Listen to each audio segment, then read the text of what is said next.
ঘোষ মহাশয়া এবং রাজ্য তৃণমূল যুব কংগ্রেসের সভানেত্রী এবং সর্বোপরি এখানে উপস্থিত আছেন আমাদের ভাঙড় তৃণমূল কংগ্রেসের পর্যবেক্ষক মমতা বন্দ্যোপাধ্যায় ও আমাদের প্রিয় নেতা অভিষেক বন্দ্যোপাধ্যায়ের আশীর্বাদ ধন্য প্রিয় নেতা মাননীয় শওকত মোল্লা মহাশয় এখানে উপস্থিত আছেন ভাঙড় বিধানসভার সর্বস্তরের নেতৃত্ব এবং ছাত্র যুব ভাই বোনেরা যারা এখানে উপস্থিত আছেন প্রত্যেককে আমার আন্তরিক অভিনন্দন শ্রদ্ধা এবং সম্মান জানাই। এখানে গত সপ্তাহে একটা মিটিং হয়েছে স্টুডেন্ট ফ্রন্ট, মানে হলো স্টুডেন্টদের একটা ফ্রন্ট করেছে। কারা কারা? তাতে এসএফআই আছে, তাতে এবিভিপি আছে, বিজেপির ছাত্র সংগঠন, সিপিএম এর ছাত্র সংগঠন এবং এসএফআই এই যে নৌসাদ সিদ্দিকীর দল তারও ছাত্র সংগঠন আছে। সব মিলিয়ে মোটামুটি গোটা 20 ছাত্র জোগাড় হয়েছে কিনা আমার সন্দেহ আছে। আজ থেকে ঠিক 20 বছর আগে আমি ভাঙড় মহাবিদ্যালয়ে জিএস হয়েছিলাম। এসএফআই নামক ভাঙড় কলেজে সিপিএম এর যে ছাত্র সংগঠন তারা রাজনীতি করত।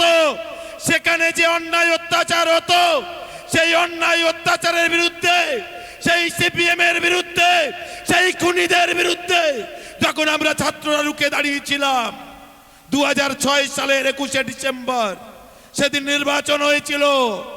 ভাঙড়ের অনেক বড় বড় নেতা বলে যারা দাবি করত তারা সেদিন কেউ ছিল না, শুধু ছাত্ররাই সেদিন লড়াই করেছিল এবং সেদিন ওই এসএফআই নামক ছাত্র সংগঠনকে সেদিন নিশ্চিহ্ন করে ছেড়েছিল ভাঙড়ের ছাত্ররা। তাই সেই এসএফআই আবার নতুন করে আবার ওই সিপিএম এর কমরেডদের মতো মাথায় টুপি দিয়ে যেমন কমরেডরা বেরিয়েছে, আবার স্টুডেন্ট ফ্রন্টের নামে সেই সিপিএম এর এসএফআই সংগঠন আজকে কলেজের নামে বদনাম করছে।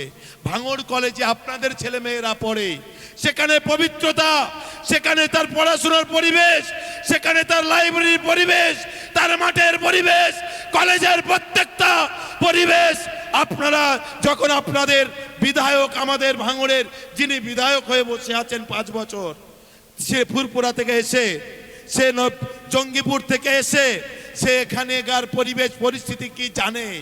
ভাঙড় কলেজে আমার আপনার ছেলে মেয়েরা পড়ে, সেখানে আমাদের ভাই বোনেরা পড়ে, সেখানকার মেয়েদের নামে আপনার মেয়ে কলেজে যায় একটা মিথ্যা আরোপ করে এখানে বসে এখানে দাঁড়িয়ে, এটা আমাদের ভাঙড়ের লজ্জা।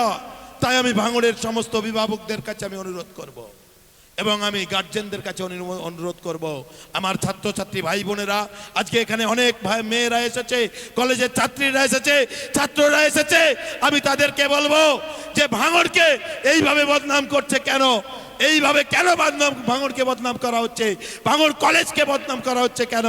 তাই যে বা যারা এখানে দাঁড়িয়ে ভাঙড়কে বদনাম করেছে আমি তাদের হুঁশিয়ারি দিয়ে বলতে চাই, তোমাদের প্রমাণ করতে হবে। কলেজের নামে যা যা কথা বলছো যদি প্রমাণ না করতে পারো আমরা কিন্তু ছেড়ে কথা বলবো না। ভাঙড়ের ছাত্ররা ছেড়ে কথা বলবে না, ভাঙড়ের ছাত্রীরা ছেড়ে কথা বলবে না। এই কথা বলে সবাইকে আমার আন্তরিক অভিনন্দন, শ্রদ্ধা, সম্মান, ভালোবাসা জানিয়ে আমি আমার বক্তব্য